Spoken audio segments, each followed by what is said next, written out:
takes place here. Matt, sometimes we want to jump to all the activities. We need to look different, we need to act different, we need to talk different. So we're going to be different. So let's change our actions. Well, you know where we change our actions?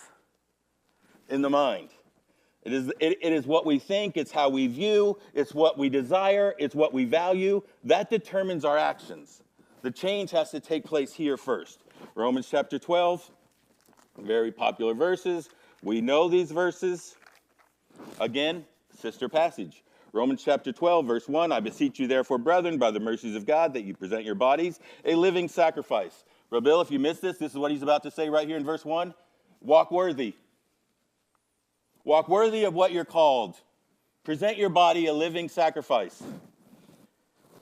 Wholly acceptable unto God, which is your reasonable service.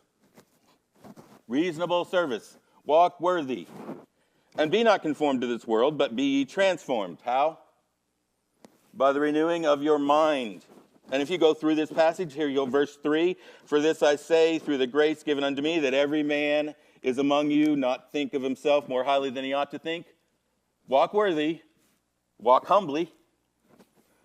Verse 4, for we have as many members in one body, all members have not the same office. Unity. And then he starts to go into the gifts. Very similar passage, but it's all about the mind. If you're going to walk worthy, the mind's got to be renewed.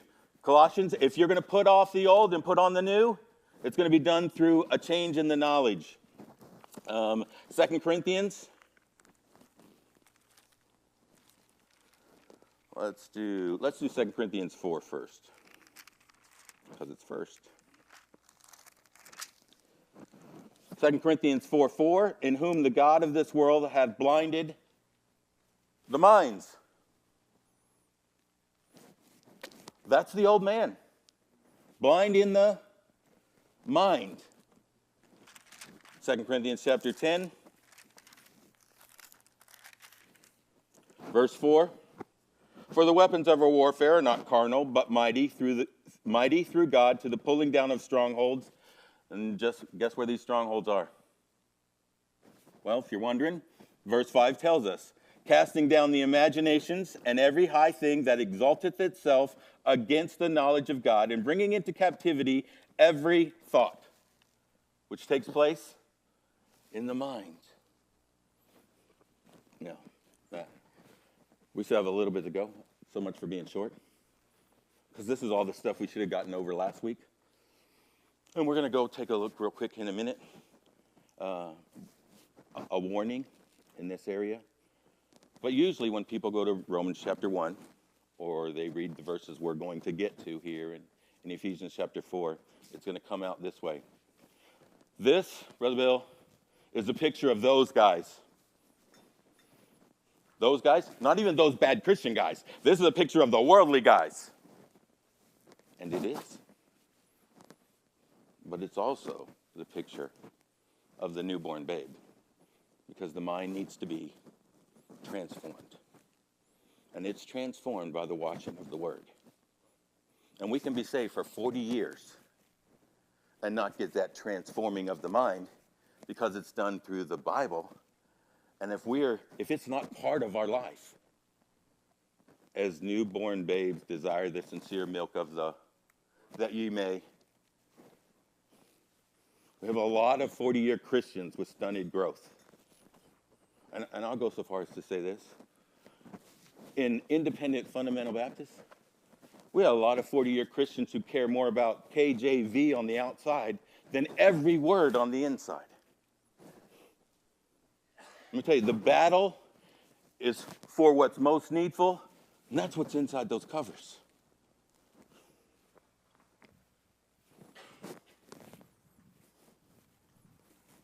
Now, got to be careful because it is so important. He gives us a couple warnings. Hebrews chapter 13. And we'll look at 3 verses there.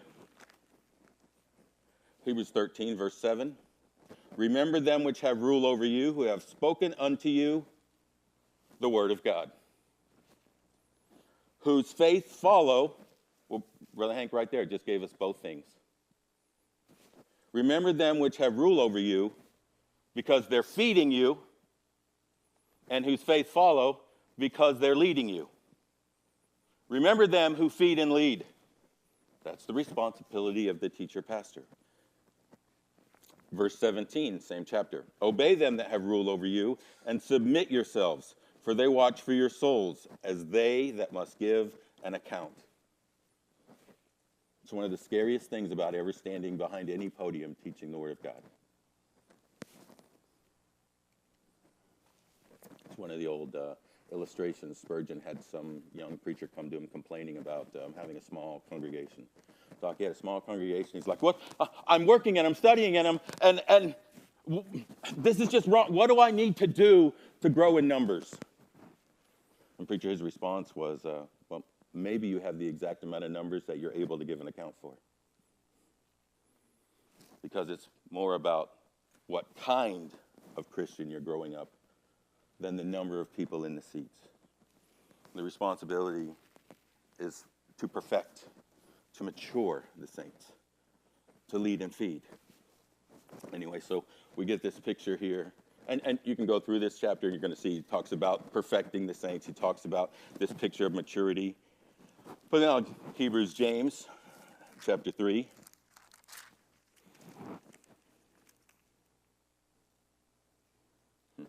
James chapter 3, verse 1. For a long time, I wanted this to be my cop-out verse. "My brethren, be not many masters, knowing that they shall receive the greater condemnation." Doug, there doesn't need to be many teachers. It just needs to be a few. Because there's an accountability there.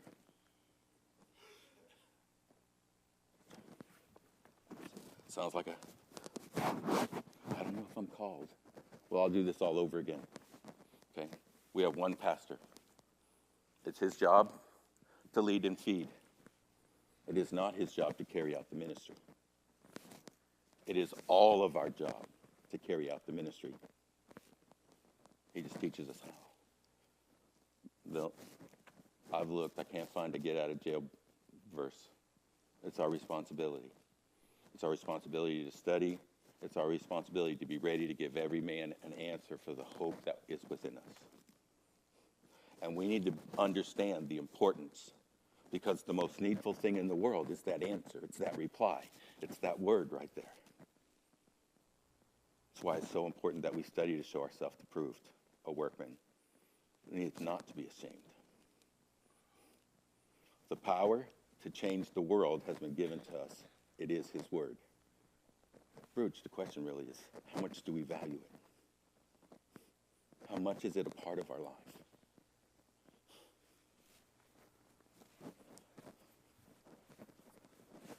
Oh, that clock.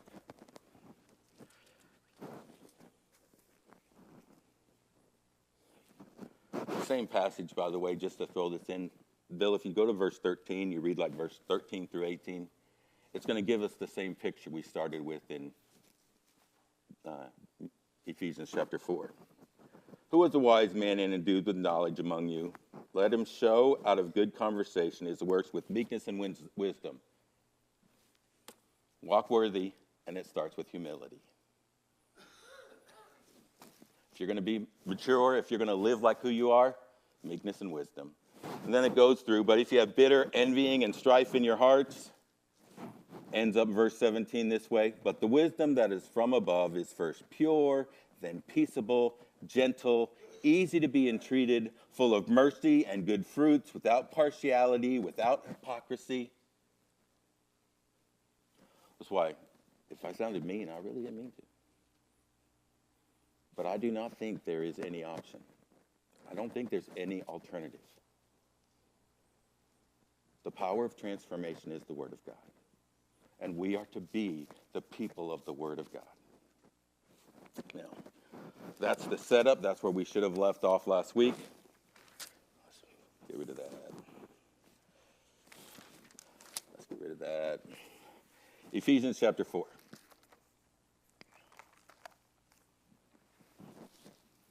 Verse 17. Remember this too. Look at verse 17. Vanity of their mind. Verse 18, having their understanding following God through the ignorance. Verse 20, but ye have not so learned. Verse 21, and have been taught. Verse 23, and be renewed in the spirit of your mind. In case you miss it, Brother Hank, all of this is about the thought life. Be renewed in the spirit of your mind. All of this is about here. Here's where the battle is. And now he's going to go into this verse 17. And he's about to start to tell us, this I say therefore and testify in the Lord. I'm telling you this, and don't get this wrong. This is not my opinion. This is not open for debate. This is the testimony of the Lord. That ye henceforth walk not as other Gentiles walk, in the vanity of their mind. Now I'm going to say this one more time. Doc, he's about to go through and paint the picture of how Gentiles think. Just like he does in Romans chapter 1, by the way. But it is important that we understand. He is saying this to Christians. This is not, let me tell you how those guys are. This is just like he's got done from chapter 1 to chapter 3. You're new. You have new viewpoints. You have new hope. You have a new end. Things are new. But you're stuck with one thing. This rotten old flesh. And it's the renewing of the mind. If you're going to walk worthy, the mind has to be renewed. He's about to tell us we have to put this off, which means it's possible for us to still live thinking just like this. Here is the battle of Christianity. Are we going to stay with this thought? Now, Justin, you know what? You know what cleans this thought out? You know what washes it away? The washing of the word. But he gets ready to paint this picture so we can be aware of when this ugliness pops its head up. You know, boom, all things are new, but it's really easy for us to get on that on-ramp and go right back to the old road. So let's recognize this old road. Let's see what it is. Verse 17. And there's 4 things here. He contrasts those 4 things with next week 4 things we need to put on. First, this I say therefore and testify in the Lord that ye henceforth walk not as other Gentiles walk, in the vanity of their mind. Now here's the big thought. Brother Hamilton, the big thought, their mind. It's what they think. It's what comes up in there. This is a picture of a self-centered, useless thought. This is the idea of my way, of my thinking, of how I view it should be. It comes across this way. Let's have a conversation. Well, I think we should. Well, really, my opinion is that it should be this way. We're not careful. We just live that way. Doug, here's the problem. I have this rotten fleshly mind, and everything I think makes sense to it. The only way it doesn't make sense is when I put it up next to the mind of God, and then I can make change. But George, if it makes sense, why would you ever change it? Wouldn't you just keep doing the same thing? With the same vanity, empty, accomplished nothing, no goal, no purpose, futile result? But what else are you going to do? Only way for there to be change is for the Word of God to be part of our life. It says, it starts out, in fact, Paul said the same thing in Ephesians earlier, back in chapter 2. Where is it? 2, I think 3. Among whom also we had our conversation in times past in the lust of our flesh, fulfilling the desires of the flesh and of the mind, and were by nature the children of wrath, even as others. We did what we thought was right. We chased our own desires. When it didn't work out, we were the children of wrath. We took it out on everyone around us. That's the way the selfish world thinks. And it's all empty. It's all vain. Which anytime you have that word vain, the place you go is the book of Ecclesiastes, where Solomon would start out in chapter 1, verse 2. Everything, the whole life of man apart from God is vain. And he goes to chapter 2. Well, let's talk about what you can do in your life. Let's see. You can have wealth. But Tony, you know what happens if you have wealth? and then you die. Okay, so you can have education, and then you die. So you can be popular, you can be powerful, you can have lots of relationships, and then you die. Where's the purpose in any of it? It accomplishes nothing. We ought to just sit right there and say, life has no purpose. What's there to work for? What's there to wake up for? Well, I got to live tomorrow, but I forgot why. That's life without God.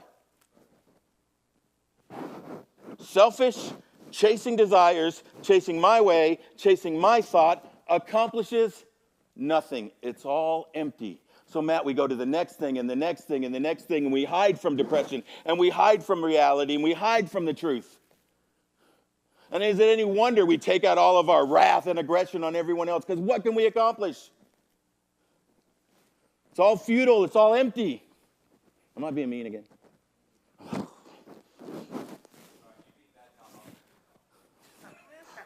I think it works out that way, preacher.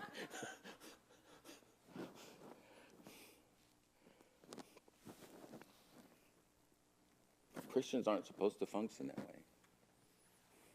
Justin, it's not supposed to be my thoughts. It's supposed to be his will, which we find where?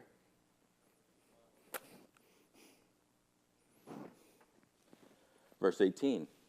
Not only are they selfish, not only is it empty, not only is it vain, but having their understanding darkened, being alienated from the life of God through the ignorance that is in them. The worldly thought process, the thinking of the flesh, is ignorant. We live in the most educated society ever. We have so many college degrees running around in our society, we don't even know what to do with them. Businesses are throwing up on them. Justin, this is very true. For 2 years, I had an attorney working as a courier for me. I'm not going to tell you what I pay a courier, but it ain't enough to pay his college debt.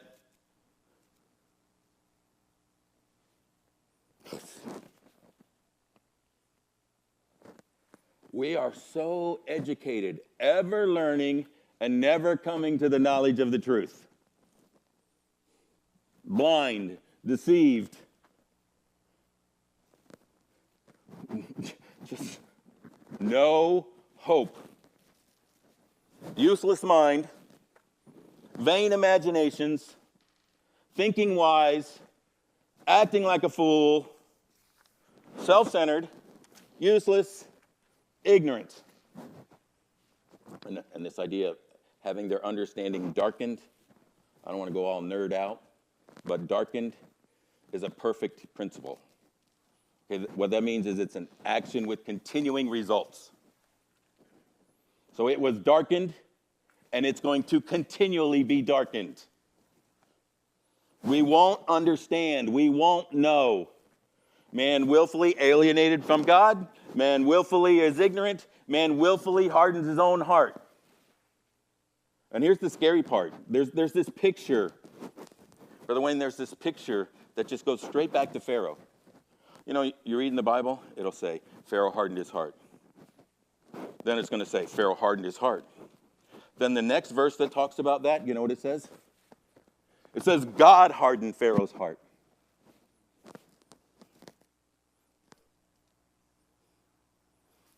Rebel, it is scary to continually live with the old mind. Because darkened is a perfect principle that has continuing effect. I'll give you this illustration. We might finish early.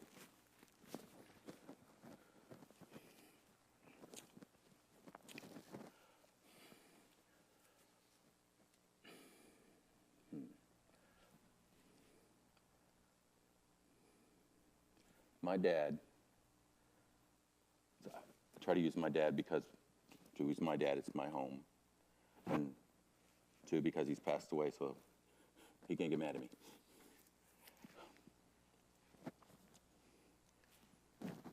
Here's the sad thing. When you start to illustrate this picture, it's too common. It's too common to find people who still live their life thinking this way. Let me use my dad.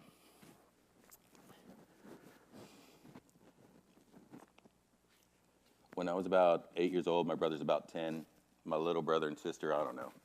They just didn't do anything except play and get me in trouble anyway. But we had 4 kids, all of them young. And Miss Stephanie, that meant we had a whole lot of dirty clothes. So my mom was trying to teach us to, take part in the home. So, we had to make the bed, we had to wash the dishes, we had to clear off the table, and the worst duty ever was to fold the clothes. Because it just seemed like there was like a mountain of clothes. I mean, a literal mountain of clothes. All the sheets and all the towels and all the clothes, and for whatever reason, she didn't wash them as they went. She washed them all at one time on Saturday. You know the deal. Well, as a kid, I wanted to be gone on Saturday. If only I had a friend I could stay over at their house. And normally that was no big deal. She'd turn on the TV. We'd fold the clothes. As soon as they come out, we'd have to put the clothes away. We'd watch TV. It ended up just being part of a thing. It was our taking part in being part of the household.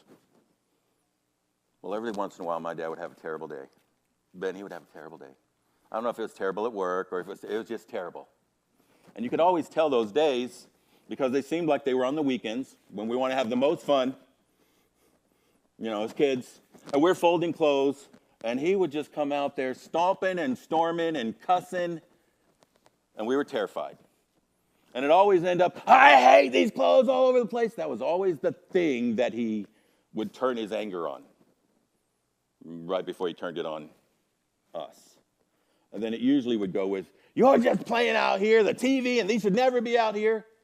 And Stephanie, every time my mom, because you know why we were doing it out there? You know why we were doing it with the TV?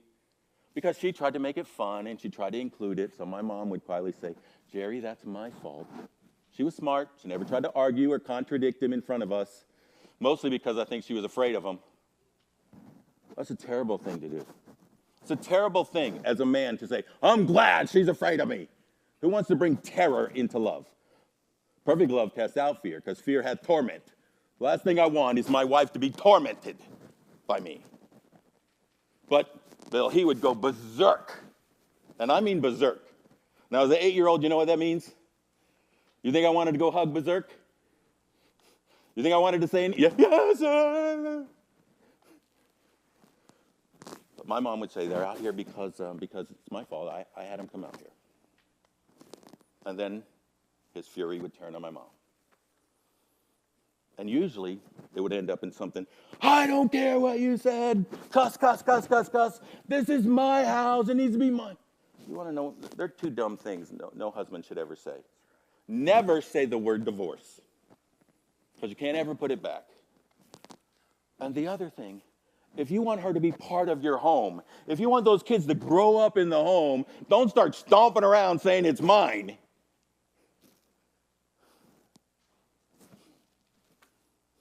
Be careful, you might get exactly what you asked for. And then you're going to be fighting to try to get everybody included and to become one home. Well, about 15 minutes, guess what he realized? That he had created this huge problem. And so every single time, it would turn up now into be, nobody respects me around here. Nobody loves me around here. I'm still just 8 years old going,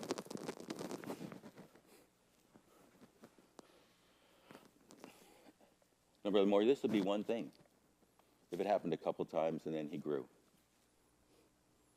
But it happened again and again and again my entire life at home. Because his mind was darkened and it made sense to him. And he never saw the problem, and he never saw the change. And you know what he wanted more than anything else? Respect and love and admiration and relationship. And you know why he didn't have it? Because of his own actions. But you know what he never realized? Because he constantly lived in his own thoughts, in his own mind, in the way of the flesh.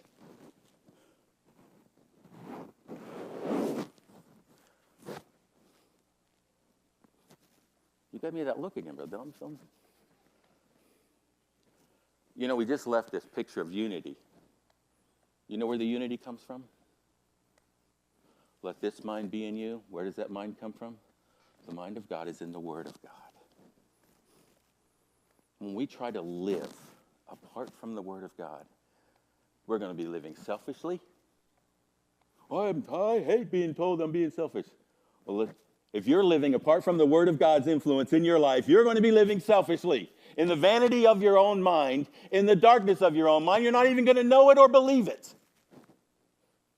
And you're going to constantly continue, dark and continuing action. You're going to continue to cause this destruction over and over and over again.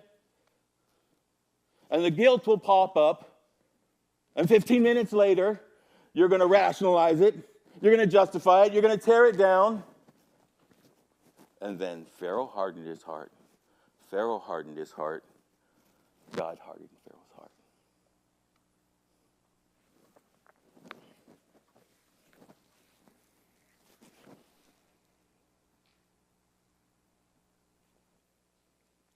It is a serious thing to live in the sinful thoughts of the fleshful mind.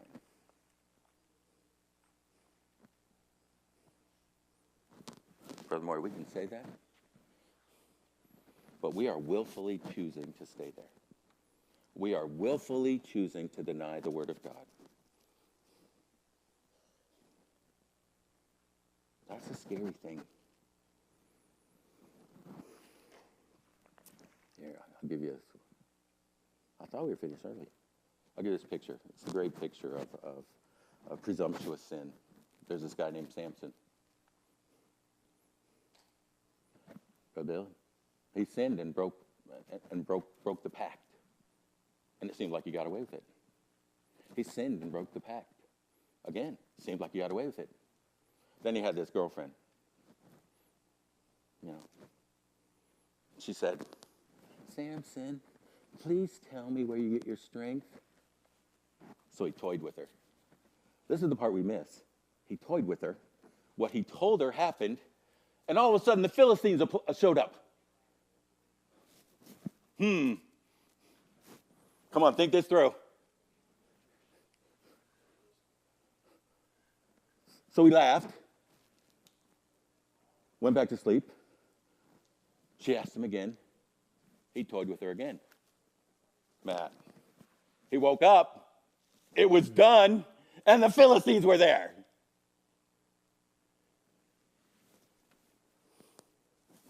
No mind at all. It's gone. No more reasoning, no more thinking. So one more time, this time, he told her the truth. And he woke up bald, and the Philistines were there. And then his eyes were put out, and he's chained to a wheel for the rest of his life. It's a scary thing to choose to live life in the wisdom of the old mind, absent the Word of God.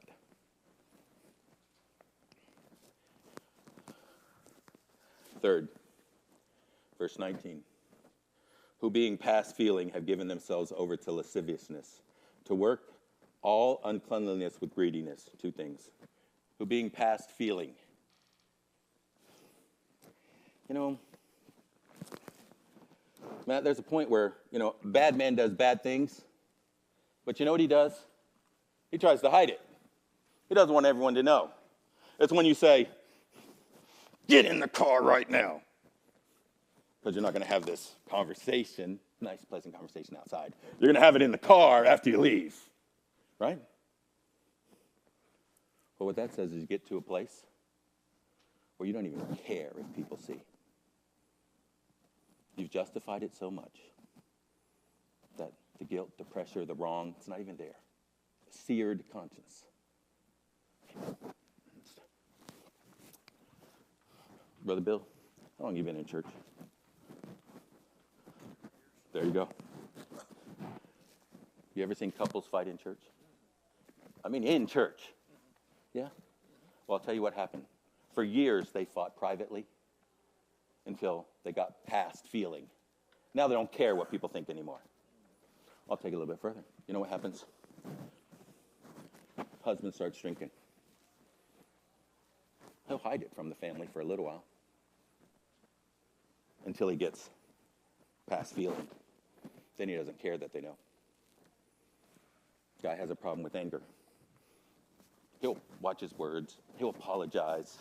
He'll try to control it until he gets past feeling. Then it's her problem. She needs to deal with it. I am who I am.